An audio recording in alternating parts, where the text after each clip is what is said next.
So what about initiative?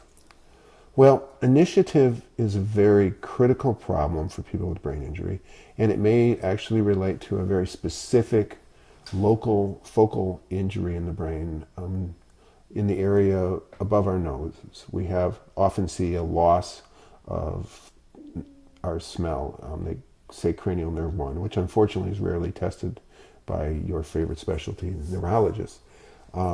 But people who have damage right where the olfactory nerve comes into the brain, it's also the part of the brain that really tells the brain to start an activity. A friend of mine calls it the conductor of the symphony. You can have 99 instruments playing perfectly, but if the conductor is asleep, they don't make any music. If the conductor is not paying attention, they don't make any music. And if the conductor is off beat, things are pretty bad. And so that part of the brain that initiates activity goes from doing nothing to doing something, can be damaged. And of course, when fatigue and stress and all the other things combine, that part of the brain becomes more symptomatic. There are very few jobs that you can maintain with a 5% error rate. And many of the errors are errors of omission. And, we as lawyers think about we can make a mistake, an active mistake, do something negligently, actively, or we fail to do something. And the problem with so many brain injured people is that they just fail to do things when they should. Does that mean they won't do what they're told?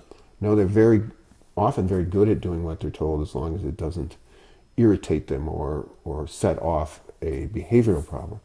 But it's when no one tells them what to do, and you don't want to hire someone that you have to supervise every minute. It's like the energy equation where it takes more energy into it than the energy you get out. No employer wants to have to tell their employee what to do every minute of the day. And it isn't so bad to say that they will wind to a stop after a minute, but they may wind to a stop after every task is completed. And that's a very serious problem in keeping people employed. And it's one that never tests on a neuropsychological test because the neuropsychologist is always initiating the activity. So if the employee is not showing up for work, is tired all the time, and only does what he's told to as long as he's told to, how do you distinguish that at trial from just being lazy? Well, there's a pattern to it.